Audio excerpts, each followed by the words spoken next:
It is one of the shining stars on the African continent, a country which has peacefully changed governments through democratic elections since 1964.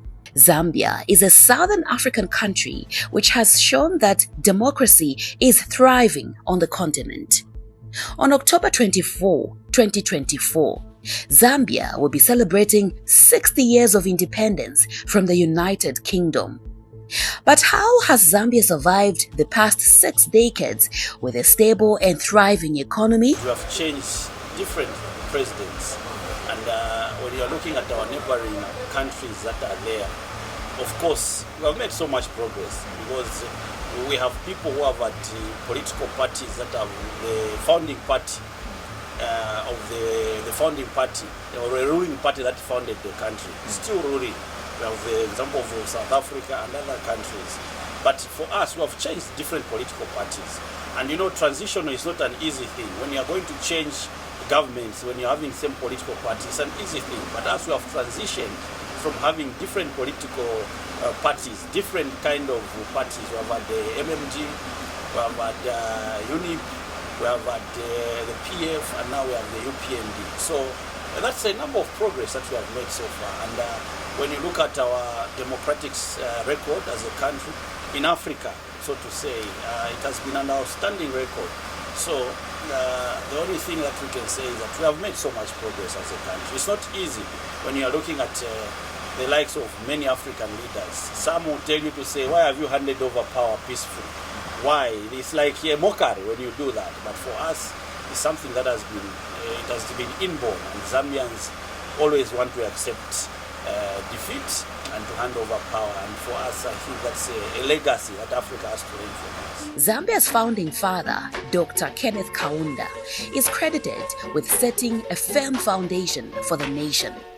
Dr. Kaunda's economic policies helped the country build a strong base for future prosperity. I think it's been a long journey for Zambia, getting independence in 1964. I think we saw more of a command economy and more of a socialist approach to the economic governance. So I think there was a lot of, maybe there was a lot to gain. There were a lot of benefits during that same regime. We saw a lot of industrialization. I think that was the approach that was taken to grow the industrial base of the country. And the population then was still young. And Zambia continued, to dominate in terms of copper production as a major source of economic support. And we were actually one of the leading producers in the world in terms of copper. But of course, prices of copper fluctuated, and that also disturbed, our economic position, or maybe resilience or economic growth, where we saw, even food prices, going up because of the inflation factor, because of prices that slumped. And during even that period, I should mention that Zambia received support from external stakeholders. We had the IMF, and also we had the World Bank. We had other partners from the Asian community, China, and other partners, bilateral partners, that helped Zambia, to continue on a growth trajectory. Yes, I think one key aspect that we still see is that during the democratic changes, I know that in 1991, when there was regime change, there had to be a shift in terms of the governance of the economy. We had to adopt what we call the market economy, and of course it entailed liberalization, privatization of most state-owned agencies, and that also gave leeway for the participation of the private sector in the economy. With the need for a new Zambia to grow economically, energy security was one of the strategies the new nation worked on in the 1960s and 1970s. Projects like the Tazama oil pipeline and the Indeni oil refinery in Ndola were priorities. The energy sector has been evolving. As you know, it sits on two pedestals, the petroleum subsector and the electricity subsector. And when you look at the petroleum subsector, the way it has been growing, we have had a lot of, we are coming from a very challenging background. As you know, in the early stages of the country, we were importing the fuel the same way we are, but it was coming by road through the southern routes.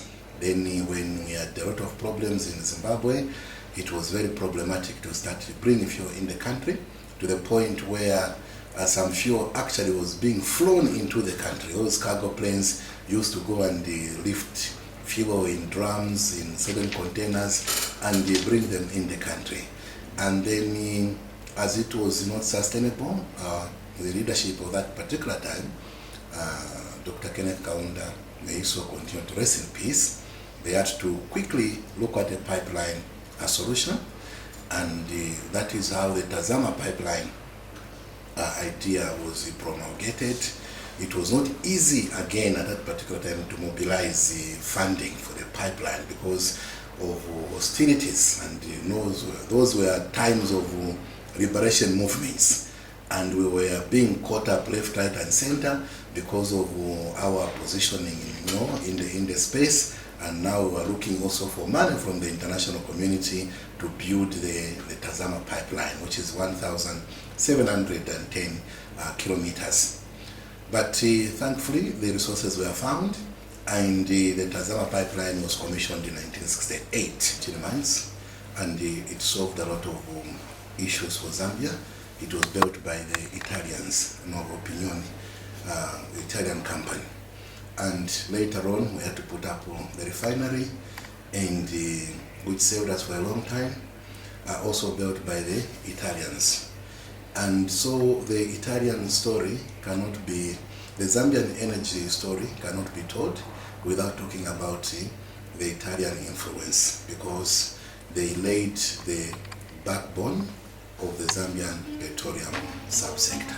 Throughout its 60 years, Zambia has been able to unite 73 tribes under one roof and hold consistent elections without a challenge. Analysts credit this to the peaceful nature of Zambia's citizens. Zambians are peaceful people. When you get the inborn Zambian, you don't see us being people who are vigilantes. We are peaceful people. And we can contrast to our brothers in South Africa, where you find that just a small issue, they'll be able to come up in the streets and so forth. So inborn, Zambians were peaceful. But also, we have also had institutions that have gone through a lot of reforms. As you see, we are constantly changing our constitution, trying to ensure that institutions of governance are strong. As you know that for you to build a successful democracy, you need strong institutions of governance and not strong men. Because strong men die, strong men phase out. But if you have got strong institutions, they outlive men.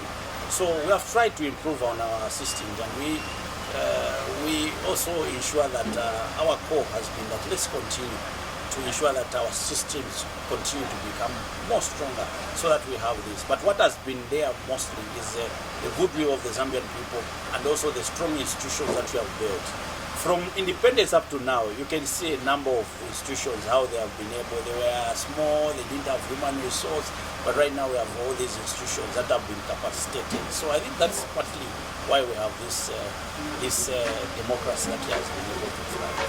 Currently, Zambia is working on long-term energy projects to ensure that in the next 40 years, the country becomes a net exporter of electricity to the region. There is serious political will to drive the current transition, and the president has been at the battlefront. His visibility has been very strong in driving the initiatives that are being rolled up.